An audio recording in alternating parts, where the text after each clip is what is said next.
Hey everyone, I am recording this video from my little secret desert hideaway.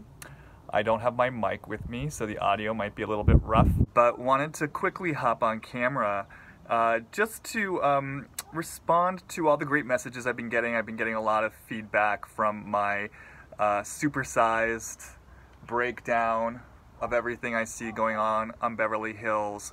And in particular, I wanted to touch on a particular lesson that I think is illustrated by Kyle Richards. And this is actually in response to a comment I received on my last YouTube video from Shelly Liggins.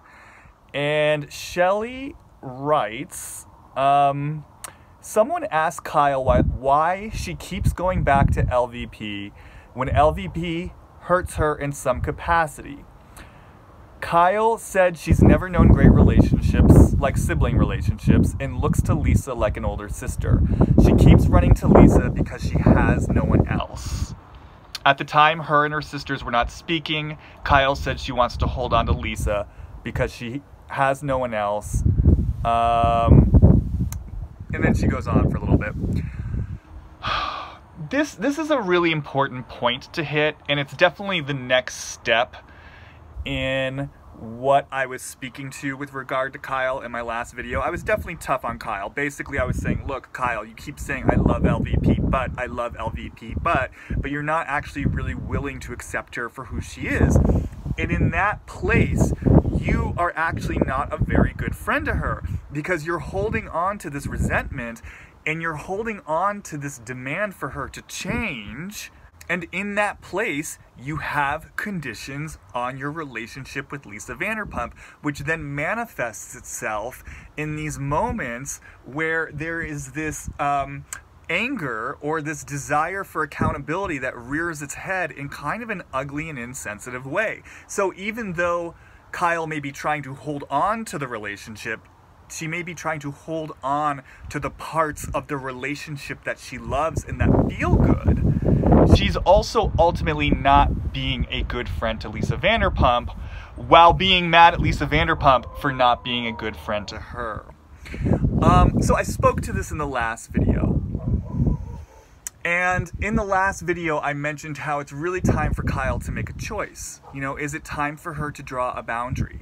Is it time for her to reframe how she sees this relationship, to take a step back, to end the relationship if Lisa Vanderpump truly cannot and will not change, which, you know, at this point it seems like that's the case.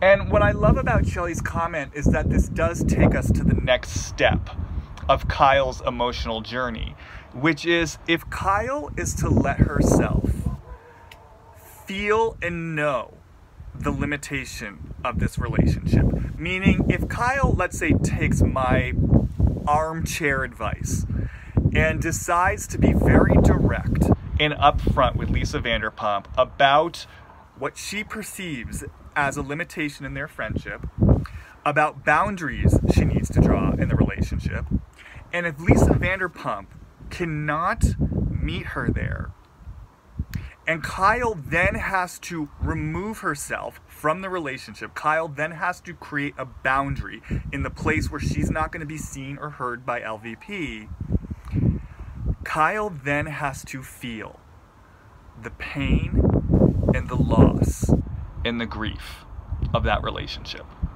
And I see so many people who get stuck in this pattern where on some level we don't want to bring our true feelings directly to the person we're in relationship with because there is a risk there.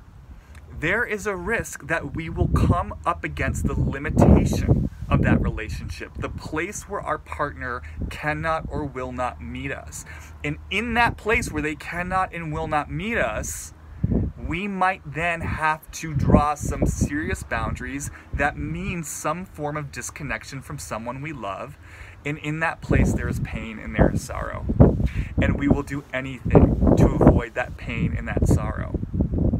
And I think to take it to an even deeper level, it's so easy to go to a place of hurt, of internalizing it as personal against us, to go to a story of I'm not worth loving, I'm not worth changing for. I'm not worth meeting halfway. And I think that this is particularly relevant for someone like Kyle, whom we've seen, doesn't have great relationships with her sisters. And I think that we've, for so long, watched her time and time again kind of go back into things with Kim. Not maybe have the strongest boundaries with Kim. And to me, it's felt like a similar dynamic. It's like if Kyle is clear in her boundaries with Kim, with Kathy, with whomever, and she stays with them, and her sisters can't meet her there, then she's going to have to feel the pain and loss of those compromised relationships. And I can imagine it's going to trigger some deep childhood wounding. Because when we're children and we're in relationship with the adults around us, and we experience the limitation of the adults around us, we're young and we're immature. We don't understand it's not actually about us. We interpret it as being about us. We interpret it as, oh my God, my mom and my dad, can't see, feel, and hear me and reflect me here. There must be something wrong with me. We experience the heartbreak in the sadness, in the pain of rejection, but then we cross that with another wire, with a story. We create a story around those feelings, and the story is, there must be something wrong with me. I am not worth being seen, heard, and felt.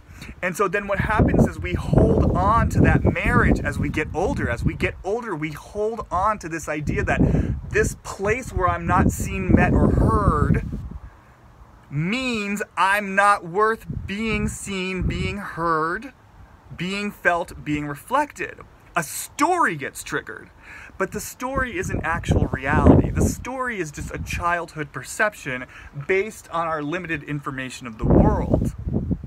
And it's our job as adults to instead feel the pain of disconnection, feel the pain of a severed relationship, but not go to a story about our own worthlessness, about what it means about us. And if we do start going to that story, to understand, no, this is not evidence of this story being true. What's happening is these particular circumstances in my adult life are triggering a story that is now here for me to deal with. Oh my God, Lisa Vanderpump's not meeting me halfway. This triggers a deep story about my lack of worthiness, of love. This triggers a deep story about how I'll never be met halfway. Oh my God, look at this story that's coming up. This must be a really old story. Let me get into reality with this, because there's a difference about my grief, pain, and sadness connected to the loss of my friendship with Lisa Vanderpump and the story that I'm telling myself about it. And the reason why this is so important, if someone like Kyle, and hopefully by now it's obvious, I'm using Kyle as an illustrative example. I don't actually know Kyle. I mean, we all watch the show, we get our hits. I'm very aware I could be 1000% wrong about everything that I see and hear. We're watching edited TV episodes, but what I like to do is to use this, as a way to explore on a deeper level. And so if we look at Kyle and if we run with this example,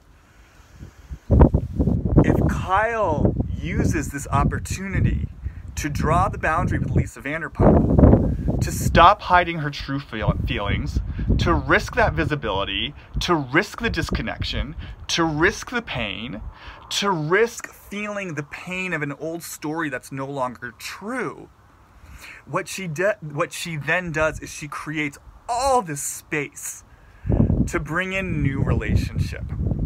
To bring in relationship with people who will be willing to meet her halfway, who will be willing to hang out in conflict, who will be willing to see her and to feel her and to hear her. That's why boundaries are so important. Forget about the drama. Boundaries are about intentionally and consciously directing your creative energy. And by creative, I don't mean necessarily art, although that can be part of it. I mean creative of what are you creating in your life. If you don't have boundaries, Meaning, if you don't have intention about what you are choosing for yourself, you're just going to kind of be a victim to what comes, and you're going to be a victim to old default patterns, and you're going to be a victim to old stories. But if you are willing to have boundaries with the people in your life, to make conscious choices about what you will accept and what you won't accept, suddenly your energy has somewhere intentional to run. You're suddenly making a choice for yourself that's saying, my energy is going towards people who will see me, hear me, and feel me, and I am willing to create that space. I am willing to feel the painful feelings I need to feel in order to create that space for myself. So I see someone's approaching. I'm not going to have privacy for very much longer, so I'm going to end this here. Hopefully this was helpful. I love hearing from you guys. Comment, ask questions, tell me I'm wrong, give me your insights. Let's just keep engaging with this story for as long as it serves us. I have a feeling we're going to get a lot of information and ground to cover before the season's over. I love engaging in this with you guys, and I'll speak to you later.